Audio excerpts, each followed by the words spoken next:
What's up? It's Sierra. Hey, it's Ebony. And welcome to the Real Play Podcast.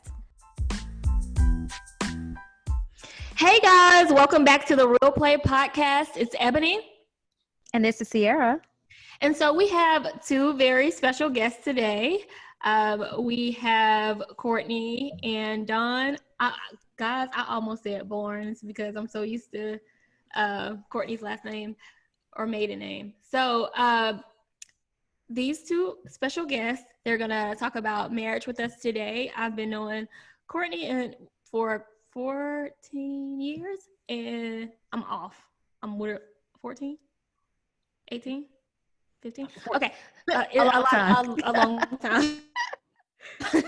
And then I've been knowing Don for about 7. Yes. Yeah. Yes. Okay. And so we decided to bring them on today to talk about marriage because we're going to have a marriage series. So we hope you guys enjoy that. I'm going to give Courteney, because I won't keep talking, Courteney and Don a little time to introduce themselves. Okay. I'm Courteney. And do you want me to introduce both of us or just talk about? You can do both if you want to. Okay. Well, I'm Courteney. This is Don. And yes, Ebony and I have been friends for many years, since 9th grade. So however many years that is. I am, I guess, from South Carolina, but we now live in Virginia. What do you want? Career? What else do you want? What do you do? Okay. Well, I recently just graduated from law school, so I'm starting my first job as an attorney in beginning of August. So yes, Black Girl Magic. So this is my third career. I was previously a TV news producer for several years, and then I was a paralegal for a few years before I went to law school. So Don. I'm Don Anderson, married to beautiful Courteney. I've been married 7 years. I'm a supervisor at a juvenile detention center in Virginia. And that's about it. Listen, Don said you're going to put some respect on my last name. He made sure he slid that in there. And he's from Georgia. I'm from Georgia. From Georgia. Southern boy too. Are you from Augusta? No. Why do I think you're from Augusta? I'm from Dublin. It's like near Macon. Near Macon, Georgia. You know, I know. I was looking like I I'm pretend. Okay, so so we want to kind of get a little bit of your. So we want to start when you guys met, right? So how did you guys meet? We met on a Thursday or Friday night at a bar. I saw her. Me and my friend came in. I saw her dancing. And I was like, it sounds corny now, but I was like, I'm in love. I think I'm gonna marry this girl. So I went up and asked her to dance. And after we got done dancing, I told her, I was like, take my number down. She was like, no, take mine. Which is weird because I never do that. I'm usually like, I'll just take yours because I'm never gonna text them. So I was there with a friend of mine as well. I had just moved to this area. I guess I'd only been here it was less than 6 months. We met in like in November. And I was with a coworker friend of mine, and we went to this bar just to go hang out. I had been drinking, which is probably the only reason I really talked to him. But usually I kind of keep to myself. But he asked me to dance, and we danced, and then I gave him my number. And I remember he texted me as soon as he left, and I remember thinking, that is so weird, and I probably am not going to ever talk to this guy again. And then he texted me the next morning, and he said, good morning, beautiful. And he texted me every day until I agreed to go out with him. Every morning. And I was not very nice at times because I was not interested I didn't think I was interested in a relationship at that time. And so he would text me every single day. And I remember going to work and telling my coworkers, remember this guy I told you guys about? He keeps texting me. And I don't know. I don't really know if I'm interested. And they were like, well, you should just give him a shot. And I was like, I don't know. And I remember telling my mom the same thing. And she finally talked to me into really talking to him. But we still never even went out together until it was New Year's Eve. And that was because all of my plans fell through. And he texted me and was like, well, I'm hanging out. You can come hang out with me. And I was like, okay, but we're strictly friends. Persistent. I like that. Persistent. Cute. That was like change though, right? Yeah, met up. I ditched my friends. We hung out. And I think we went to IHOP, and it was like about 1 o'clock, went to IHOP, and we stayed there talking until about 6 o'clock in the morning. Yeah. And that was when the tides turned. All right. I don't remember. I'm trying to think about when you actually told me about him. I can't really remember. I know it was during the dating. It was during when you guys were dating, because I remember having conversations about it, but I don't remember specifically when. Yeah. So you guys in that story answered my question, because I was going to say who made the first move, but clearly Don slid in, was like, here, take my number. And Courtney was like, nah.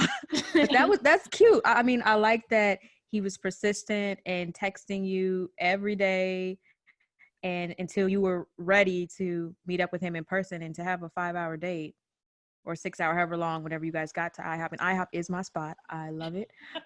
The Denver Scramble. But that was, it seemed like you guys really were building throughout the text message, because you were seeing that he was being persistent. And so then when you knew that you weren't just some random girl that he was like, hey, let me just text her to see what's up, because he didn't give up. So I like that, Don. You got cousins, brothers. Where they do that at? Because I ain't seeing that up here in Maryland, but yeah, I like that. Sometimes too, it's not that we're not really interested. It's just that we have a lot going on, and sometimes we're just like, it's not right now, But you also have to remember, I had moved here by myself, and so I was really I'd never been to this area. This is 4.5 hours from where I grew up, and so I'd never really been to this area. I didn't know anything about the people here, and I was very protective of myself and my own space. Like, he didn't come into my house for child, that's me right now. Like, he did not come into my house, and he knew that. I told him I was not letting people into my space, because that was I believe in spirits, and I don't want other people's anything you have going on with you. I didn't want that in my space. And so he didn't come into my house until, let's see, we met in November. It was like February, probably before he even came into my house. So I was really protective of myself. That was why he had anybody who was going to be with me or try to talk to me had to have been persistent. So I'm glad it was him. Interesting, Courtney. I'm the same way, but I don't know if I ever picked that up, that you do that. But that's interesting. You probably didn't. No. Because I guess in my past, that's probably why I'm like this, because I wasn't that particular with a lot of former relationships. And I think I realized that was something that I had to figure out, and to make sure that I was 100% okay with this person being into my space, because I know I've let other people into my space in the past, and it was not a good situation, and they shouldn't have been there, and I should have never even let those people around me. And so by the time Dawn and I met, I had finally figured a lot of things out about myself, and I was really protective of that, because I'd done a lot of work on myself in those few months that I'd been isolated by myself, me and my dog. And so I had to, like I said, protect myself, and I knew it was important that whoever I talked to had to also protect me. And I say talk to because I was not looking for a relationship at the time at all. And but that's I good, made that though. very clear to him. And it sounds like you were being very intentional about, like you said, who you let around your space. Yes. So, and you said something too that someone else we interviewed about, like, their marriage. They said that they wish they would have spent time getting to know themselves prior to getting married. Do you think that contributed to your relationship, that you actually took the time out to get to know yourself before, starting to date, before you guys got married? I think so.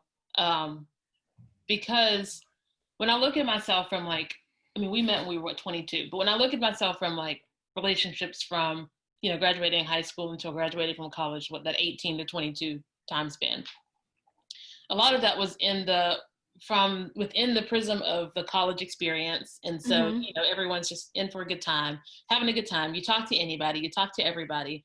And I realized once I moved, people always say that when God isolates you, he's trying to, make sure that you're doing a work on you. And I know he had to move me from Charleston. He had to move me from those circles I was going in for me to really work on myself and realize the issues that I had not yet resolved, and things that, I just needed to be comfortable with myself. And that was a big thing. I didn't love myself. I wasn't comfortable with myself. And once I realized who I was, that was why I was able to text him and be like, no, I'm not comfortable with you coming over. I'm not comfortable with coming to your house so we can watch a movie or anything yet. Let's just talk. Let's just meet up at Applebee's. That became our spot after the IHOP thing. Let's meet up at Applebee's. Let's just talk for a little while. Let me just get to know you. And so I do think that me just really getting to know myself and learning to love myself and really getting back into relationship with God and myself, all of that, because I specifically remember a prayer I prayed shortly before I met Don, and I was on the way to work one morning. I had like a long commute. It was like a 35-minute commute. And that was the time when I talked to my mom on the phone, or I'd pray a lot in the car at that time. And I remember very specifically a prayer that I prayed, and I prayed that God would send me a companion. And I wasn't looking for a boyfriend, because I knew how I was when I'd get into relationships, that sometimes I would lose myself. But I really just wanted a companion, someone to be my friend. And in came Don. And that was not what I was looking for. It wasn't what I was expecting, but he really became my friend. I don't know if he just recognized that I wasn't ready for certain things, but he was very patient with me, and patient, first of all, in getting me to even go out with him, patient in taking the next step in every step of our relationship. So I definitely think the time that I took to learn myself really helped provide a good foundation for me to be able to be his friend first, and then move on to his girlfriend and his wife.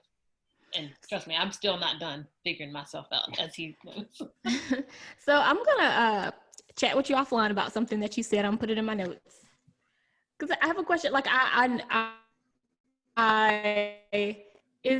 so you always came off as very super confident to me as long as I've known you. So I have a couple of questions, but I don't want to ask it on the podcast. Oh, okay. I'm just writing myself a note. Okay. Well, I just wanted to stick with the topic that we're on right now. So, Courtney, you said that you did all the work on yourself prior to joining Mr. Don in a friendship. And so my question is, a lot of times, a lot of women are doing a lot of self-searching and reading books and watching sermons and doing that really, internal deep dives into ourselves to learn ourselves so we can be prepared for the next relationship. Don, this question goes to you. I don't see a lot of men doing that. And if my question really is, did you do the same type of soul searching prior to this relationship in marriage? No, not at all. I kind of knew that. I knew it. I was just out of a relationship too, as she was, and I actually wasn't looking for anything serious at the time, but Wait a minute. I wasn't. You said, and I quote, let's back up. You said, that's going to be my wife. I did say that. You did. But you weren't looking for anything? No, I wasn't. I mean, I don't know if it was God speaking to me or what, but when I walked in, I was like, I think I'm in love. That's going to be my wife. And but you were there to meet somebody else, though, right? No, not that night. Oh, okay. Oh, dang. No. Wait, what? It wasn't saying like I was out there talking to thousands and hundreds of women at all, but I was just out of a relationship, and I'm not saying I was looking for, like she said, a companion, a friend. And I'm not the one to believe men and women can be friends. I have said that to her before, especially when a guy's in a relationship. I don't think that's possible. But let me get back to what I was really trying to say. No, I wasn't doing soul searching or trying to figure myself out, because honestly, guys don't think about that until a woman introduces that to their life. Mm-hmm. So Courtney's been good about getting me like the Michael Todd book. She said, you need to read this book.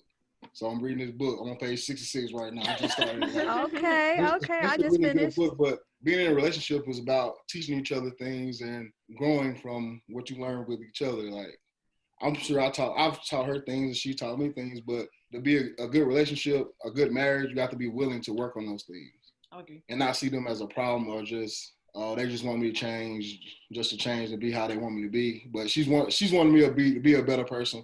And then in turn, I want her to be a better person. But it has to go both ways. and me telling her what I need from her, and she's telling me what she needs from me. So, but yeah, she's definitely, because I always believed in God, but I was never the church going type of person.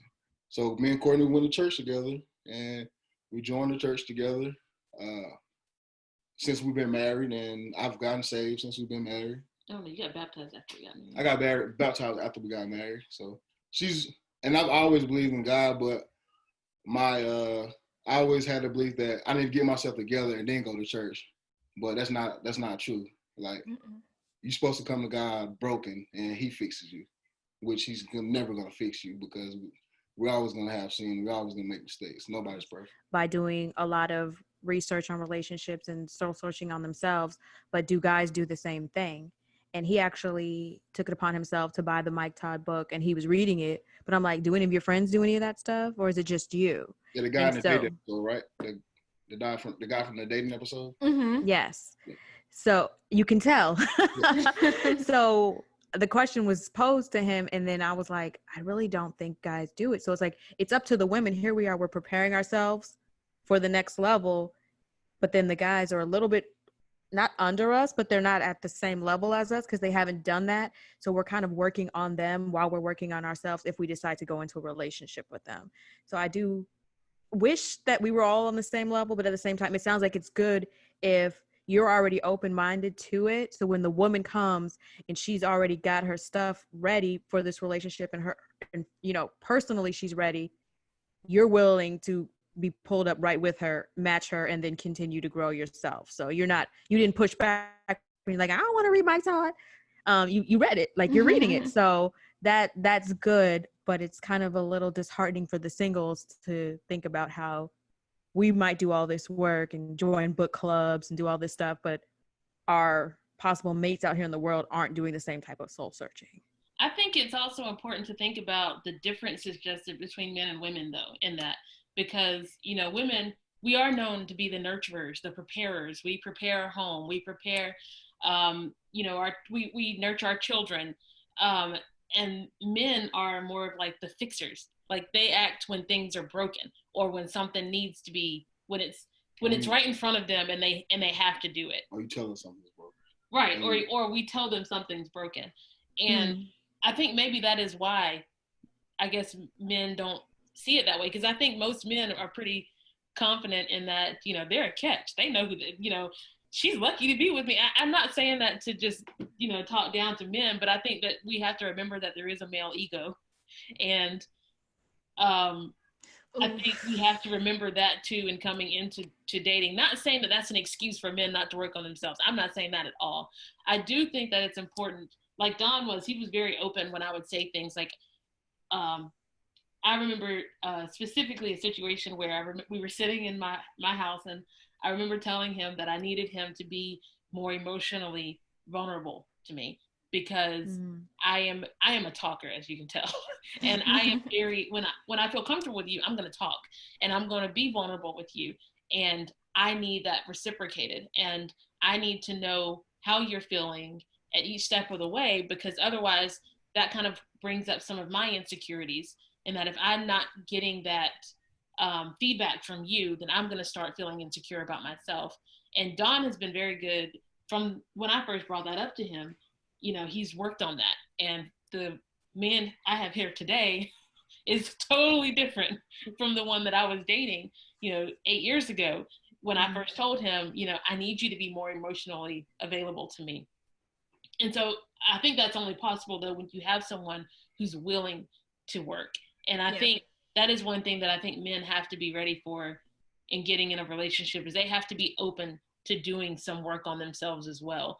I think it's hard when you get into a relationship with someone and they think they're the best. They think there's nothing wrong with them. They think it's you who needs to conform to them. But that's not something that I came into, that I, encountered with Don.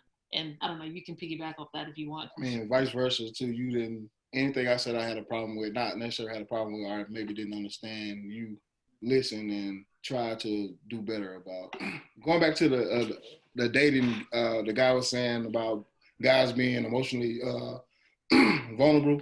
He's right. When we show vulnerability to you guys and it comes back as a joke to you, or you laugh about it, then he's right about that. It's done. The guy probably will never be vulnerable with you again because he took the time out to be serious and you made a joke of it or you used it against him in an argument.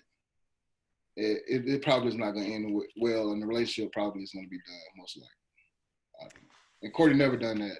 When she told me I need to be more emotional and open up to her, and I did, she never used anything I said to her or any things from my past back against me. Because if she would have done that, we probably wouldn't be here today. So, when you specifically asked Don about vulnerability and to be more emotional or vulnerable, more, what's the word I'm looking for? More emotionally vulnerable. Yes, thank you. It was just all there jumping up together.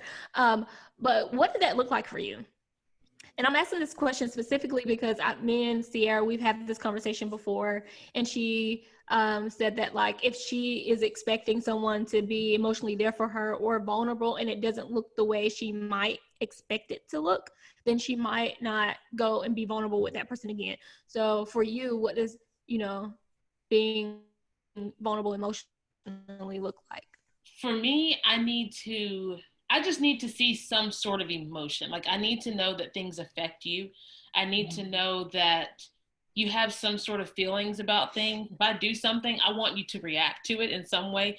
It's almost like a child who's like acting out because they want to get some sort of reaction out of their parent. Mm-hmm. And, that's why a lot of children do act out, because they want some sort of emotional connection with their parents. And so I guess it's kind of the same way. It was like, if I do something, I want to feel that, I want to see from you some sort of emotion that shows that you are as invested in this. Like, if I say, oh, this guy was checking me out at the mall, and you're just like, okay, then for me, it's going to make it seem like, well, you don't care, yeah.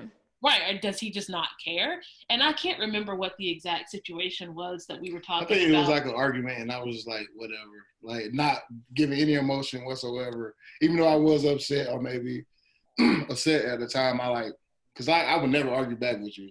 Not saying that arguments is a great thing, but she would get mad about something, and I'd be like, whatever. Not even. And I guess for me, it was not feeling like he wanted to not fight me, but fight for our relationship. Does that make sense? Makes sense. And I think I think you're right. I think that's probably what it was. Is like, maybe I was really upset about something and I brought it to him and he was just like, okay. And I didn't know him well enough to know that was just his personality. So to me, like, when I don't like something, I'm going to tell you, and I'm going to be very passionate about how I tell you. And so when he wouldn't meet my passion with his own, to me, it kind of felt like, you're not fighting for this relationship. Like, this is something that's important to me. Why is it not important to you? Because something that's important to you is going to be important to me. So I need you to get passionate or show me some sort of emotion about whatever this is that we're dealing with, so that I know that you're as invested in this as I am. I can see how it would come off as dismissive, but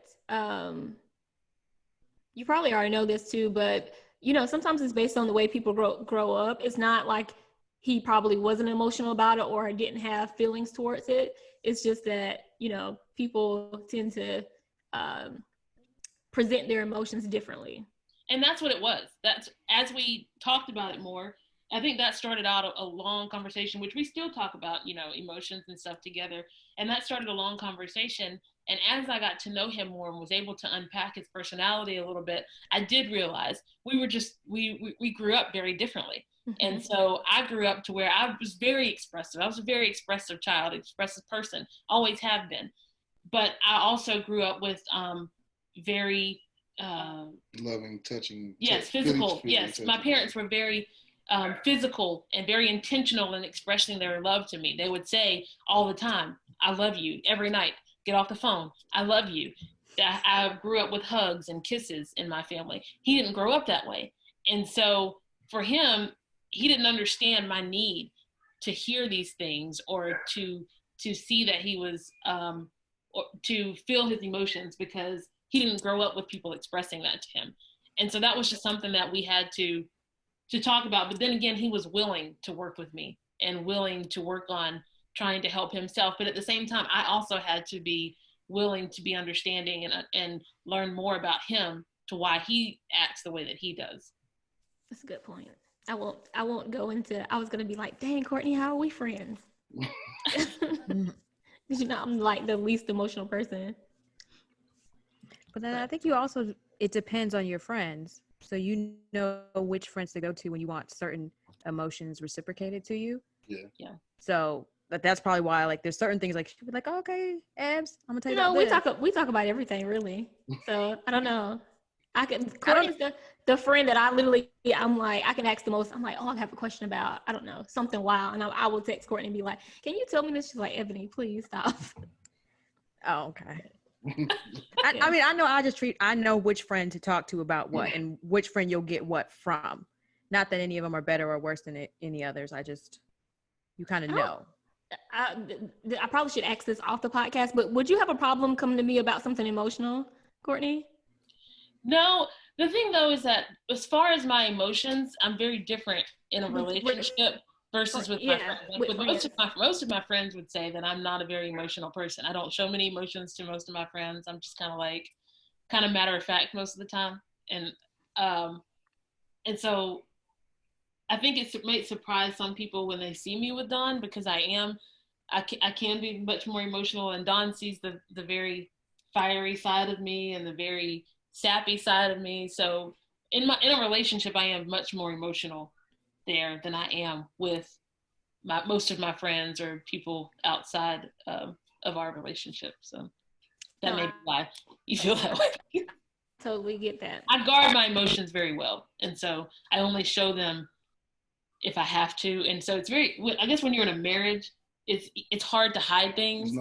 Right. And so if I feel a certain way, even if I try not to feel that way, it's still going to come out. So I don't know. It's just different somehow. Yeah. And I think we've been knowing each other for a long time. So it's kind of like, you probably just, my emotions just like, oh, that's just Courtney. Even if you do see it, I don't know. Yeah, or just used to it. Or I'm like, okay. So marriage is something neither of you have been in before. You're starting this marriage. What's one thing about marriage that surprised you that, you didn't expect prior to saying I do? I would say that your love grows. Like, it's a different kind of love versus dating or engagement. I agree with that. Look at Sierra. That is surprising. That you didn't think your love could grow any more for this person than it had. Well, you always hear people say that, and you're just like, whatever. And then it's kind of like, I did just recently read Michael Todd's Relationship Goals book, and he was talking about how, the world has the concept of the progression of relationships wrong, and how it is marriage and then love. And I think he's right. Like, you don't realize just how your love for someone changes. And I do think that before you get married, a lot of that love is still lust. I think you do love that person, but I also think a lot of it is still lust, and it's still this infatuation phase, which is what we always call the honeymoon phase. Mm-hmm. And then once that wears off, you do have to figure out, exactly what love is. But I think the most surprising thing for me in marriage is, you guys touched on it on that episode with the guy. You had the guy's perspective in dating. You were talking about how girls always have this fairy tale idea of what a relationship is going to be and what marriage is going to be and how your life's going to progress.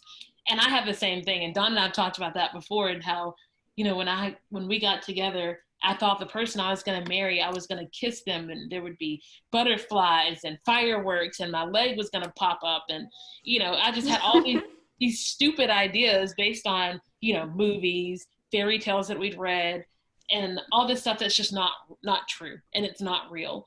And I think what surprised me about marriage is that the love that you feel for someone in a marriage, it's not anything that I ever experienced or in a book or watched on TV. It's nothing like that. And I remember in our premarital counseling, my home church pastor did our premarital counseling, and he asked me in there, how do you know you love him? And it was so weird because no one had ever asked me that before. Because usually you say, I love this person, and you just take someone at their word.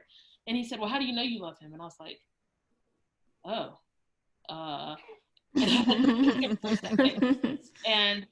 and I said, I know I love him because every part of my body yearns for him. Every part of, like, down to my soul, which I don't even know how to describe what my soul is, but every part of me yearns for him and needs him and wants him. And granted, that's before marriage, but even in marriage, it's the same way. Like, that surprised me. I wasn't expecting it to be like this. I didn't expect the way that I feel about him to be that, like, literally every part of my body yearns for me. Like, if you read Song of Solomon and all of that, like, that is, it's the best book for someone who wants to know, you know, like, what is the love between a husband and a wife supposed to be, like, that passion. Yeah, just a yearning. And that surprised me. Like, I didn't expect that I was going to meet the person of my dreams and not feel like, I don't know, I guess the butterflies and stuff, it's there, but it was different. And I guess it's hard to explain, but that surprised me.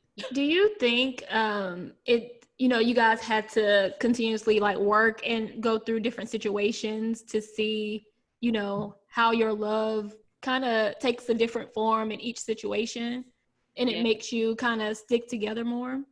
Yes, I will say the most trying time in our marriage, where we had to really learn what love is, was I got pregnant 4 months into our marriage.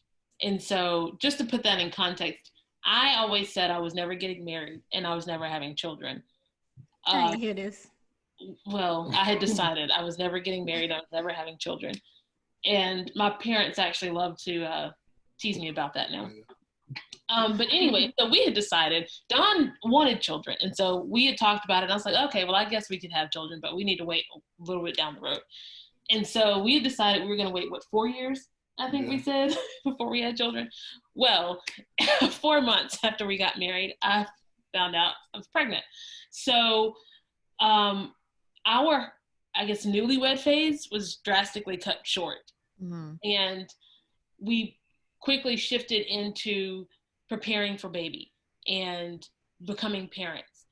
And so after he was born, we were still trying to learn how to be husband and wife. And then we had to learn how to be husband, wife, mom, and dad.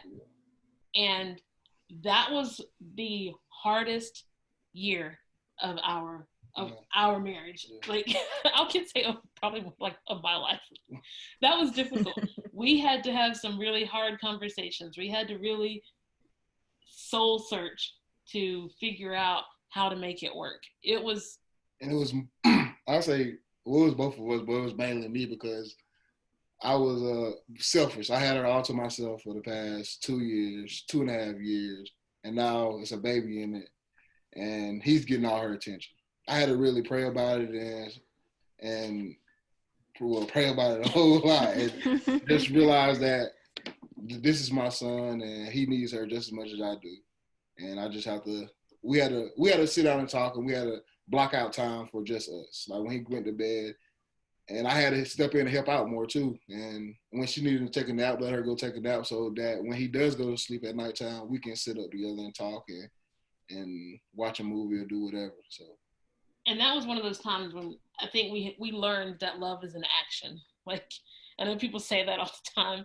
And again, these are things that people say, and I never really thought about it. I was just like, oh, okay, love is an action, cool.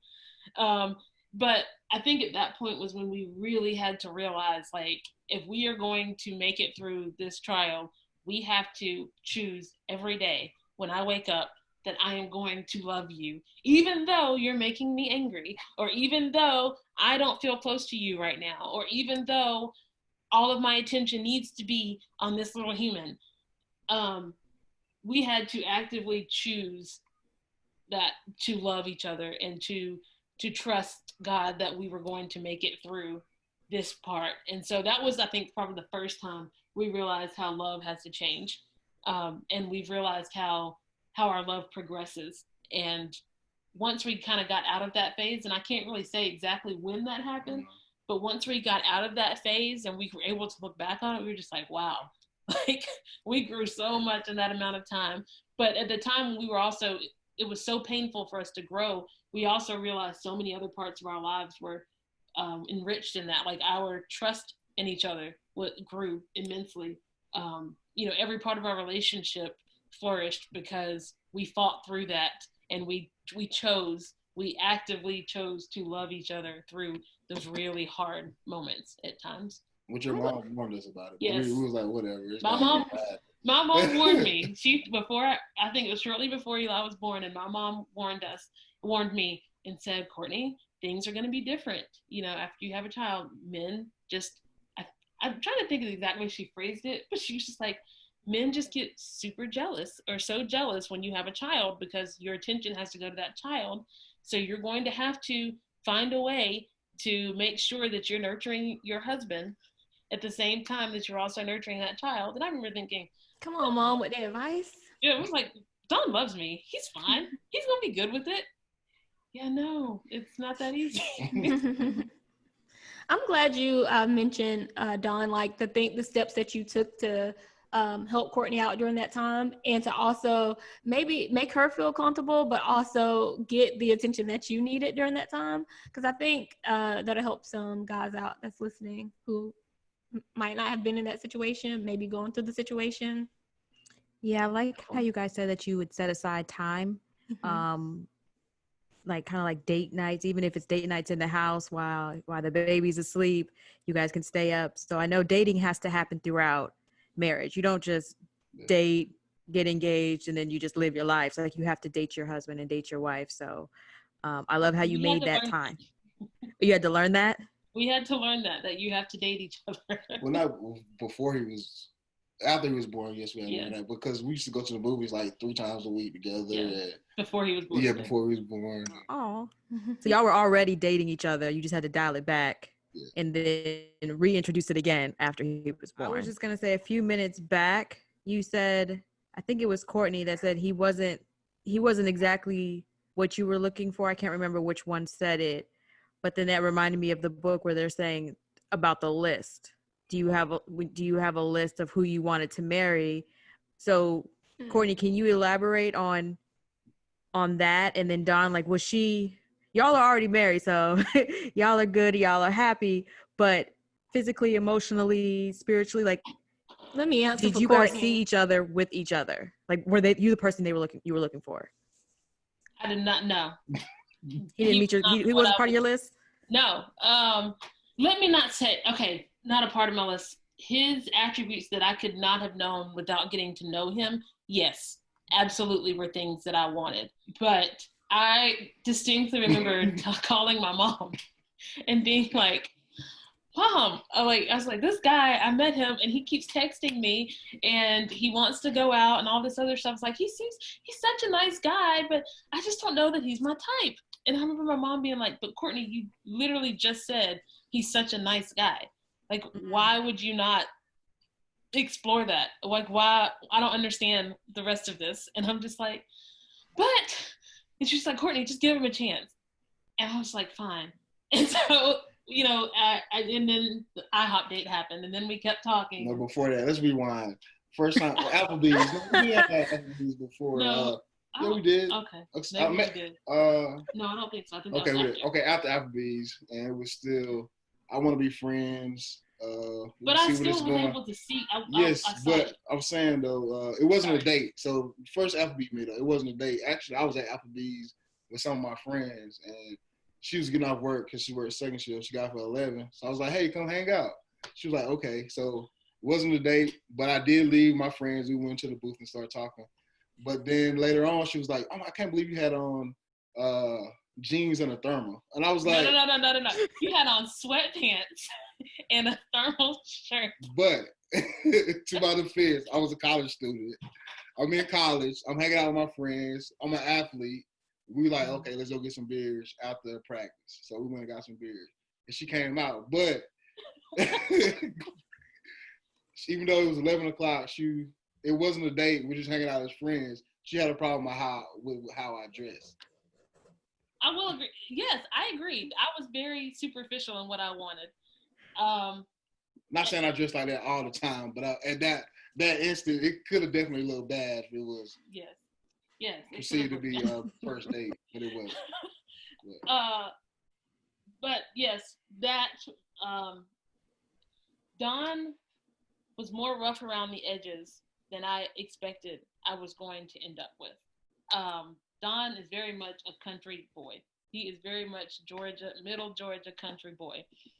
And that was not, I grew up in the country, okay? So I tried to get away from, I guess that was just parts of me that I was kind of trying to run away from. I didn't want certain types of things. And so Don was not the type that I had written down or things like that. But I think because of his persistence and us just being able to, he became so much of a confidant to me and so much of a friend to me that I couldn't help but fall in love with him. I couldn't help but love him. And I realized that all these stupid things that were trying to keep me from liking him are things that I love about him now. There are little things that are charming to me now. Like every now and then he does slip into his little Georgia drawl and I tease him about it, but it's cute to me now. But I think I had this misconception that when I loved someone, I was going to love every single thing about them. And that's not true. There are some things that, you're going to love someone. Even if you do think it's a cute little quirk or something, eventually it's going to get on your nerves. And eventually you're not going to like it. But I'm sure there are things about me that he didn't, once he got to know me, he didn't really like that much. But I think we have to prioritize what it is we look for on that list. Because like Don just mentioned, he was in college when we met. We're the same age, but he had taken a break in between getting his associate's degree and his bachelor's. And so he was still in college when we met. And for me, that was kind of like, even though I've only been out for a little bit of time, like that was kind of I don't know, should I be dating someone who's still in college? Like, aren't we at different points in their lives? I'm in my first job, blah, blah, blah. But that ended up not being an issue at all for us. But at first glance, it could have been. It could have been something that immediately canceled him out on my list. And I know I've told Ebony these things before sometimes, and I'm like, just push past that a little bit. See if you can get past that little thing. Just as you was talking, I'm like, ooh, this is the wrong person to be talking about a list with. I tell you that. I'm like, so just look a little bit past that a little bit and see if there are other things that you do love about this person, because we all have things that are not going to be that attractive to anybody else but ourselves. We think we're all that in a bag of chips all the time, but we all have things that aren't great about us. And we all have things that maybe if we had to redesign ourselves, we'd leave off. So that's true. I don't know. You just have to look past some of the more superficial things. Mm-hmm. And, the whole he's not my type kind of thing, which is what I initially used. And I don't know why I was thinking that, because he is absolutely everything that I have ever needed, in terms of the kind of person who can listen to me, who understands me, who can support me. And by support, I mean emotionally, and I mean any other way too. He has support. Which that's funny, because when I first met you, he was like, I'm independent. I don't need no man. Actually, I put your name in my phone as Courteney Independent. Miss Independent. I mean, yes, I was very much, I don't need a man. I don't want a man to take care of me, blah, blah, blah. Yes, you're absolutely right. But it's amazing how being with the right person makes you reevaluate some dumb things that not saying that's dumb by any means, but and I still am very much independent, and he appreciates that about me. But yes, with my list, Don was not exactly what I was looking for on my list, but he's better than what my list was. I was gonna say, Sierra, I got this whole lecture from Courtney maybe like a couple of weeks ago about my entire list and how I am when it comes to dating, that I need to reformat my mind around certain things. So you're supposed to rip up your list according to my Todd. Don't even have a list. I agree with that. Like I said, I just recently read that book, and I completely agree with that. You do? I do, because I think we so often limit ourselves. I think we try to limit God, I think, in telling him, this is what I want. I want this. Not even just in relationships, but in everything in our lives. We're like, I want this car. I want this house. I want this person. And what if God wants to bless us with something that's so much more than that? And I think that's how I feel in our relationship, is I feel like I've been blessed with someone who's so much more than what I was looking for. Particularly emotionally, like he is, sorry, the headphone fell out. Am I back You were now? passionate. That's what it was. You were passionate. I get passionate about things. But yeah, he's so much more, especially emotionally, and that emotional support is something that I've looked for my whole life, and I was able to find it in him. So, but if I had followed this list, I wouldn't have found him. He would have never, I guess, been on my radar. So Don, what about you? Did I have a list? Yes. Did Courtney meet the list that you had in your head? If I had a list, I would say she would have met it. But in the same instance, you don't know what you want. I'm a firm believer. You don't know what you want until you get it. And then you know how that person feels your life and what that person brings to your life. Because as Courtney said, you can have this list, but God is always going to give you more than what you ever thought you could have, or whatever you thought you needed in your life. And she definitely meets my expectations and exceeds them, definitely. He's going to give you what you need, not what you want. And y'all needed each other. So it was a perfect match. Yes. Love it. All right. So I was just wondering, Go ahead. what's one part of your marriage that you wish you could relive? Like it was a moment, a relivable moment, whether the wedding or even, prior to marriage, but something y'all really enjoyed together, your favorite moment with the other person. Honeymoon. Where'd y'all go? We took a cruise. It was like a 7-day cruise, I think. It left from Miami, and we went to Nassau, Grand Turk, and Jamaica. Right? Yeah. Yes. But yeah, it was like 7 days, and this was, we got married back in 2013, and so it wasn't common for everybody to get the international plan and stuff on your phones because it costs so much. And so we were literally cut off from everyone for a week, and it was just the two of us. And I don't know, I just felt like we had like such a good time, and we were just no outside distraction, no Facebook, Instagram, Twitter, nothing like that. Just us. It was just us. And anytime we've been able to get away like that, it's always just been amazing. But I just remember that week of our honeymoon was just the best to me. Did you go on your honeymoon right after the wedding? Yeah, like my mom picked us up from the hotel we stayed at like 3 a.m. the morning after our wedding. And y'all ain't go to bed until it was it was super late. We got like 2 hours of sleep, I think. So my mom came and picked us up, took us to the airport, and we left that very next morning. It's so strange, like seeing you guys like being in the wedding and realizing how long that was ago, and then seeing you guys today. I'm like, wow, it's crazy. Yeah, it's transformative. I'll tell you that. Marriage is humbling. And work. Yes, it is work. That's for sure. But it's good work.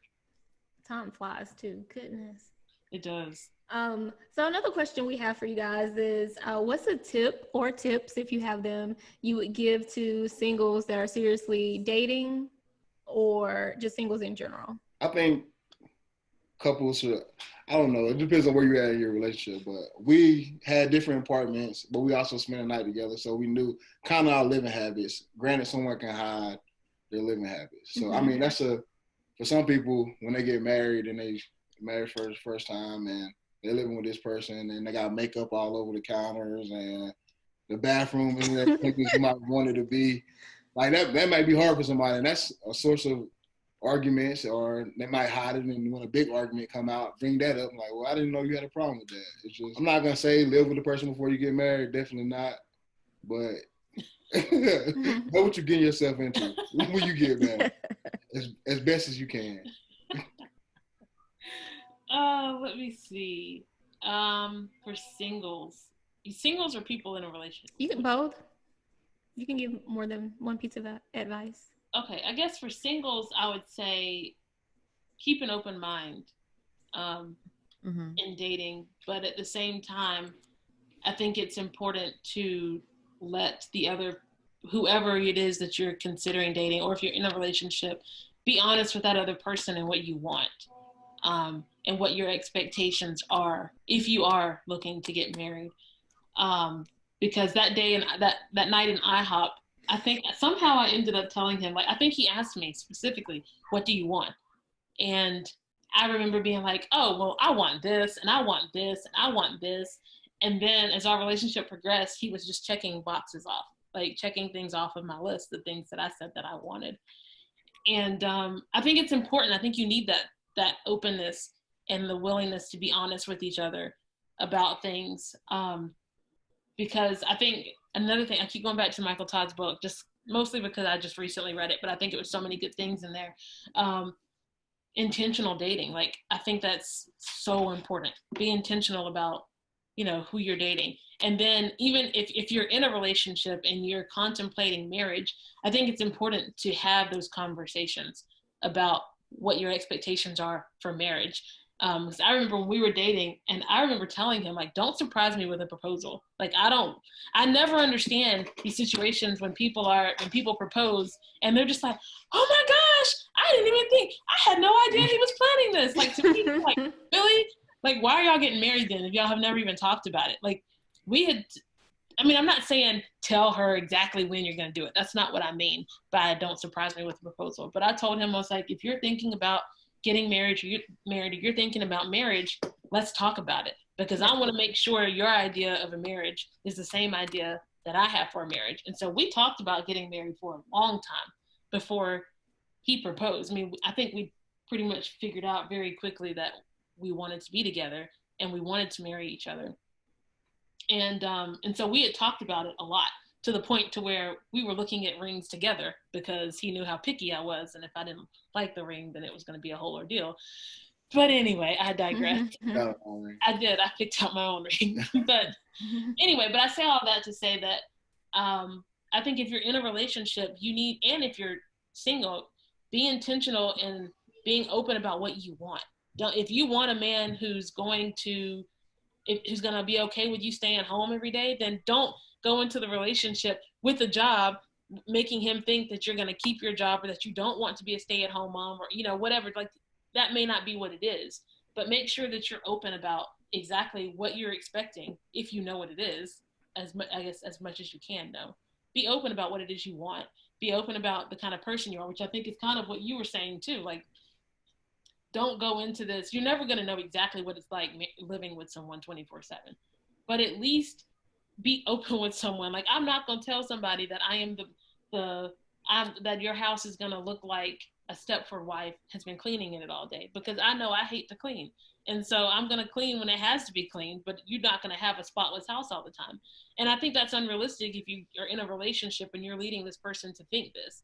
Same thing with, like, if a man is trying to make this woman think that he's going to, I don't know, buy her roses every day, or, every day is going to be rose petals to, your isolated little dinner location or whatever. If that's not something that you anticipate you're going to be like all the time, don't leave that person thinking things like that. I know those are really simple things, but I mean, I think openness and being honest is so important. And I think in this day and time, we want to date as if it's like The Bachelor. I just say women, be upfront with what you want. I mean, like she said, don't hide yourselves. And then in the same instance, ask a guy what they want out of a wife and what they're expecting. So, if they tell you they want this, and you can't deliver, or you don't think you want to deliver something like that, then you can go ahead and write that off as recreational dating. Oh, that's in the chapter. Okay, I see you did read the book. You know what? I can actually speak to a specific instance like this. I mean, I hate to bring up old relationships or anything, but I remember a relationship I was in college, and at a certain point, I don't know, it was like, I don't know, we were driving down the road or something, and this guy said something about wanting his wife to be a stay-at-home mom and to raise all, like, I don't know, 4 or 5 of his children. And I was just like, what? Like, you got the wrong one. God did not create me to be a stay-at-home mom. And I know that already. And I know that now after I have a child. I know I was not created to be a stay-at-home mom. Not that there's anything wrong with that, but I don't have that kind of patience. I think it takes a special person to be able to be a stay-at-home mom all the time. And I was not I was not made with that much patience. And I think it would have been wrong for me to continue a relationship like that, especially to the point to where you get to talking about marriage seriously without being upfront and being honest with that person that that's not exactly what you want. So here's the part of the show where you guys talked about you watched an old episode or listen. Why do I say watch? You listened to an old episode and you had some questions for us about the dating episode, or you just had questions in general, or things you wanted to add on to whatever we said. Your biggest one was the love moms can show to their sons, I guess. What? The love. Oh, no, that was, okay, we were listening to it, and that wasn't necessarily my big thing. I just remember listening to it. I think the gentleman you had on was talking about giving affection, or women giving affection to their sons because they didn't get it. Mm-hmm. He was talking about, yeah. I don't know. I just thought that was, I didn't exactly agree with it, I guess, just because, like I said, I grew up in a very affectionate home, very affectionate household. And so I don't think being affectionate to a son is exactly, or being affectionate to any child is harmful in any way. That was just my only issue with that. But I think we were just kind of talking about that part of it. But that wasn't necessarily something that I felt like absolutely had to be addressed. I think the biggest thing that I thought should have been addressed, which I thought you guys did a really good job about, was talking about, and I think I already mentioned it earlier, was talking about how growing up, you know, we all have these fairy tale ideals. Mm-hmm. And I think it's important to realize that that's not real and that's not real life. And I thought you guys did a really good job with that. And I just want to reiterate, like, because I remember telling Don, I was like, maybe it's just me. Maybe I'm the one who thinks that this is how it is, but it's not. And I thought you guys did a really good job explaining that. And I also thought one part of y'all's conversation with him, I think it was the first episode, I had never, Don and I like talked about it. We were sitting here listening to it together, and we were just like, I'd never thought about this, but you were talking about going to dinner with someone and then praying over the food. Mm-hmm. And that wasn't anything that I guess we ever dealt with. I mean, I just always prayed for my own food and kept moving. I don't know. It was just something that I hadn't really thought about or considered, but I think that's interesting. I thought it was very interesting that the gentleman you were talking to, I guess kind of felt like, I guess maybe was taken aback when it wasn't welcomed for him to pray, or when a woman went ahead and prayed over her food first. I don't remember exactly what he said, but that was interesting to me. I don't know.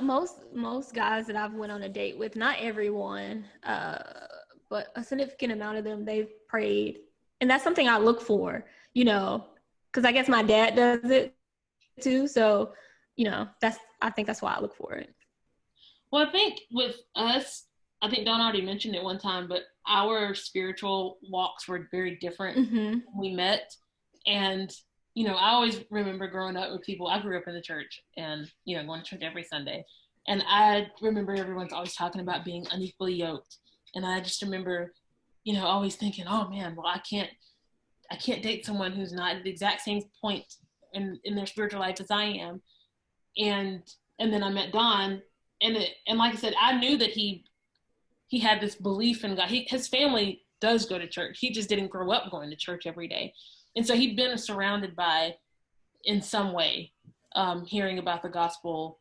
And so I guess I wasn't so strict on that, just because I was upfront with him on where I was though, and how I felt about it. And it wasn't like he was atheist. Yeah, it wasn't like he was an atheist, or that he was against me doing that. But he was willing to go to church with me and everything like that. So I mean, that was good. But I don't know. I guess listening to you guys talk about what dating's like now.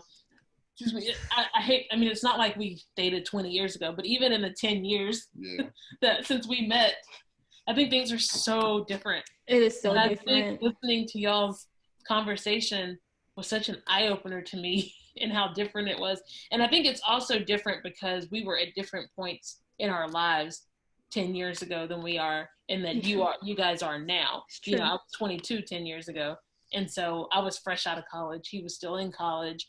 And so dating then is a lot different than what it would have looked like now. If I was dating someone now, then yes, I think I would be demanding more. I would be expecting more. But I remember after listening to those episodes, and I looked at him and I was like, did you ever bring me flowers when we went to go on a date? Like, did we even have dates? Because we did, I guess the way we dated would probably be frowned upon at this age, because I paid for myself for the first, I don't know, Child. month or so. I offered, but she was independent. He did. She was independent though. So. He did offer. That should have been her ringtone in your phone. Yes. Neo. Miss Independent. I'm I'm still independent, very- Courtney, but I'm not paying for my own dates. Well, the way I saw it though is I didn't want, and this is maybe really weird and skewed in my own brain, but I didn't want him to pay for it and me to in any way owe him. So yes. You know, I've been I mean, we just need to have a conversation, because Yes. there's been so many situations where I've been on dates or in relationships with people who held things over your head or who expected something in return, and I didn't want to be in that situation. I was tired of men taking advantage of me, and so, you know, I was like, okay, I'll pay for myself, and we can sit here and we can have these conversations and we can hang out and stuff, but I'm going to take care of myself, and I want you to know that I can take care of myself and that I don't need you, but I want you in my life.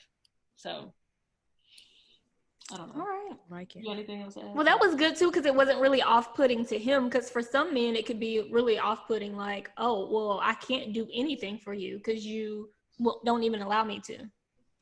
Well, that's another way that I think being open about things is important. Like, I was very open with him from the beginning that I don't expect you to do anything for me. I have a father, and right now, I just want you to be my friend. I don't expect anything else from you.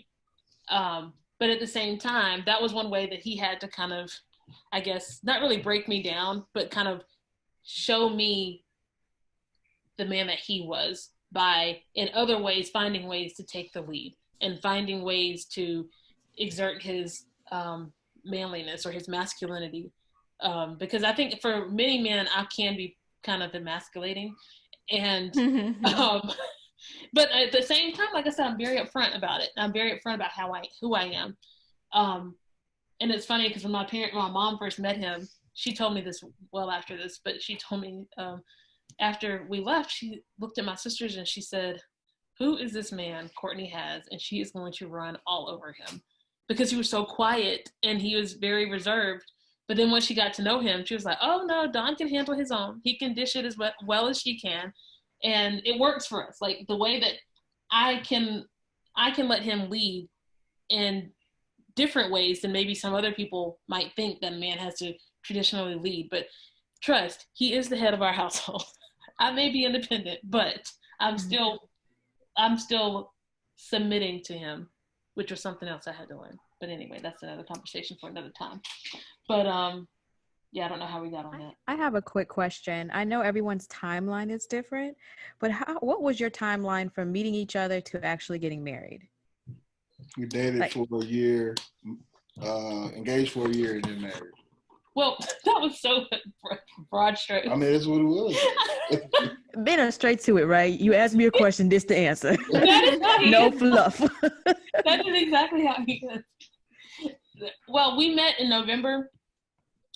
We didn't officially start dating, I guess, until April. And we got engaged the following March. So 11 months later, we were engaged. And then we got married 13 months later. So we got married 2 years from when we first started dating to the date. So yeah, it was for me, that I felt like that was really quick, because How old were you? we got married at 25. So I guess I always thought that we would that if I did get married, that it would be a very long relationship, and we would be dating for years and then get engaged and, you know, all of that. But like I said, we started talking about marriage very early on. We hadn't been dating very long, but we just kind of knew that we wanted to be together. And I think part of that is because we were both so isolated from our families and most of our friends that we did everything together. And so we just got so much closer, so much quicker than I think a lot of people probably would.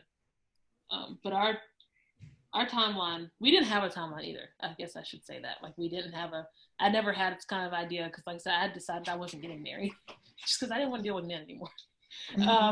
But I didn't, in my mind, I wasn't like, oh, I'm going to date this person for 2 years and then we're going to get engaged and then we're going to get married. So it was kind of like we just let it go. And I thought it was pretty quick.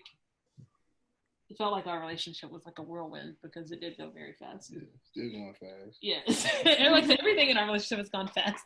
Got married and then quickly became parents, and things in our relationship, our marriage has always been changing. So, but I didn't have a set timeline. So if you can envision the next 5 to 10 years, what would that look like for you guys in terms of, I want to put it in terms of like growing, right? So if you could like have your ideal place that you were in 5 to 10 years from now, would it look the same as you are right now? Or would you, have maybe grown a lot more? I don't know how I'm trying to work this in my mind, but. You want to go first? Mm-hmm. I think I envision us in 5 to 10 years dating each other a little bit more. Like I said, I just finished law school. And so for those 3 years of law school, we lived apart for half of the time. And that was difficult, but at the same time, it turned out to be really good for our relationship. We talked a lot. We were constantly on the phone with each other, constantly FaceTiming, constantly texting because we couldn't see each other all the time. And so because of that and because of the crazy work schedule that he was on and everything, we didn't really get time to really date each other as much as we would have liked to. But I envision the next 5 to 10 years. Well, first of all, celebrating our 10-year anniversary, which we hope to do a big anniversary party thing. Oh, yay! But yeah, celebrating our 10-year anniversary and just learning to date each other more, and just trying to be more intentional about the time that we spend together. That's what I envision. And so I do envision our relationship getting even better, because we've been married 7 years, and every year, every month, every day, there are different things that we're working on that are coming to the surface that we're realizing, oh, this is interesting. Let's talk more about this. Let's explore this a little bit more. And I think things like reading this Michael Todd book, we did a married couples class at church, and things like that have really helped us at various times in our relationship to reevaluate and recenter ourselves on where we want to be in our relationship and making sure that we are still progressing in our relationship. Next 10 years. Well, we talked about adopting, possibly. Oh, yeah. I asked y'all that like 10,000 times. Maybe bring another child. Yeah. Adopting a child, maybe. Definitely, like Courtney said, more dating each other, because the past 3 years we haven't. This past 3 months has been great because we've had 24/7 together, except when I go to work. And we haven't, I think our love has grown more over these past 3 months too. It's like a good end to the 3 years of being apart, and then we get like all these months together where we just get to hang out together. So you can thank COVID for the quarantine. COVID did have some good stuff back. That was one good thing that came out of COVID. Oh, I love it. Yeah, definitely dating more and celebrate 10 years in 3 years. He's a man of little words. I got it. Straight to the point. He does not mince words. He says what he has to say. Straight to the point. No fluff. So it definitely sounded like marriage definitely helped you guys grow in different ways, like together as well as personally. What can you say is like your favorite like personal growth that you've seen since you've been married? In ourselves or in the other person? In yourself. Oh, well, both, because that'll be interesting. In myself, like I said, again, I'm going to go back to Michael Todd. He talked about how, your spouse should help you get to your purpose, or help you reach your purpose, or help push you toward your purpose. And Dawn has been my number one cheerleader, like in my own personal life. But going to law school has always been a dream of mine. And my own stupidity, for lack of a better word, immaturity, I guess is better, in undergrad kept me from doing that immediately after I graduated. And so once I told him, that was my dream, he actively helped me find ways to get there. And so personally, I've grown professionally. I've grown in terms of opening my heart to people because I don't trust very easily. And so he's helped me to be more open to people, particularly him. And so that's how he's helped me. The growth that I've seen in him, he's also opened up a lot. I mean, we talked earlier about me telling him I needed him to be more emotionally vulnerable. And I've seen that. I've seen him have to struggle through that and have to find ways to express things to me. It's also helped him in other parts of his life to become more emotionally vulnerable, to repair relationships that he wanted to repair for years. And he's found it in himself through a lot of prayer to repair some of those relationships. And so it's nice to see that. And of course, being able to see him grow as a father, because, sorry, tell your business, but he grew up in a one-parent home. And so I remember when we first got together and he told me that, he wanted to be a good father. That was something that was very important to him.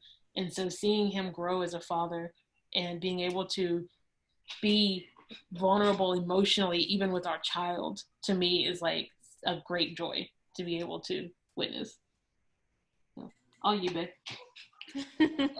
I say how I've grown is seeing Courtney's relationship with her dad helped me want to fix my relationship with my dad. So, and it's still a process in the works. So, I may have times where we're good and then we go back to not talking for months, but she's definitely helped me get in touch with my emotional side, which y'all touched on in the dating episode. Men are taught not to be emotional, not to show weakness, not to cry. And I think my great grandmother died. It was the first time you ever seen me cry. And I probably, before that, I probably just walked outside or walked in the garage and cried to myself, but I think I sat there in front of you and cried when she died. So she has definitely helped me grow as a person. She is my best friend. Aww. So yeah, that's about it. What about something that you've seen in Courtney growth? Courtney. I say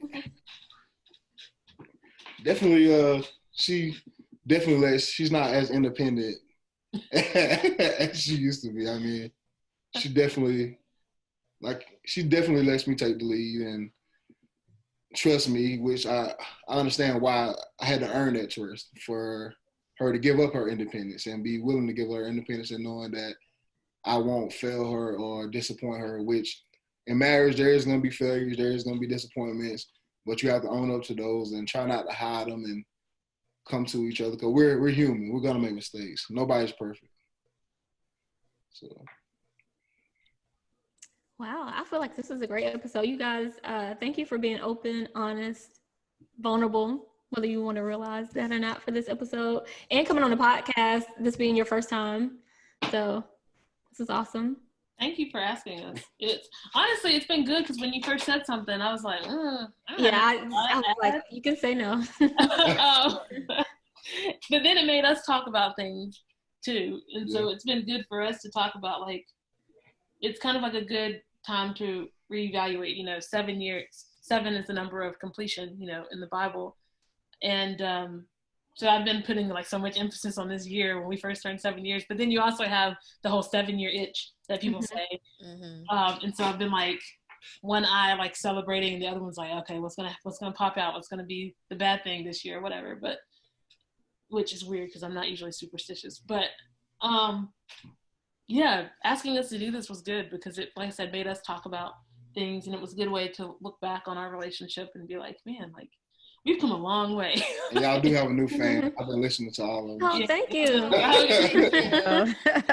But yeah, was good for us too. So we appreciate the opportunity. And we are always huge cheerleaders of marriage. And I don't know, people always say Black people don't get married, which I don't believe at all. I just think Black people who are married, people just don't like to highlight. But I think it's important for people to see Black Black love. Right, who are in love and who have fun in their love, because that was one thing that I never saw. Let me not say I never saw fun, but I know, especially when you're talking about Black Christians in the church, you never really saw the pastor and his wife having fun or really enjoying themselves in their marriage and stuff. And so I don't know. I just feel like anytime you can show people who love each other and they're having fun with each other and all that, especially when they're Black people, then I think that's great. So I'm glad you guys are doing that. And I love that you guys are young too. So you're showing that, the love is there and you can have a happy marriage in your early 30s, starting at 25.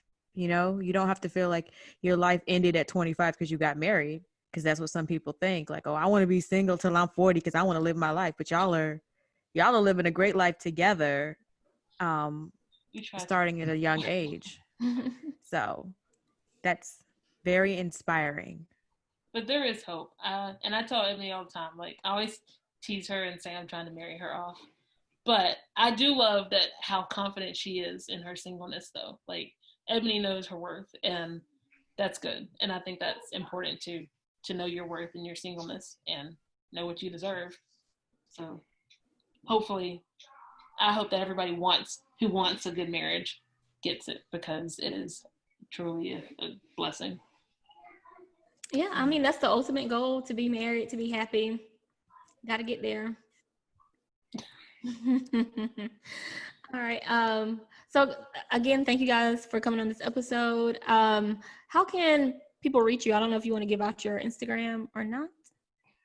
Oh, you know what my Instagram is. Hold on. It's like CM Barnes. CB Anderson, 88. Something like that. I think you're right. I think you are right. Look at you, know my Instagram. Keep them tabs on you. Yes, CB Anderson 88. And I mean, however, Instagram, I'm on Facebook. You can email me. I guess you guys can have all that stuff. But yeah, if anybody has any questions or anything, like I said, we are open books. So yeah, I'm pretty sure you'll get some questions. And if you guys want to either DM, the Real Play at the Real Play Podcast, or email us at therealplaypodcast@gmail.com. You can ask us questions as well, and we'll funnel those back to Courteney and Don. And I always say the same thing at the end of each episode, but this really has been great. And with that, guys, we're going to say bye. Bye. Bye.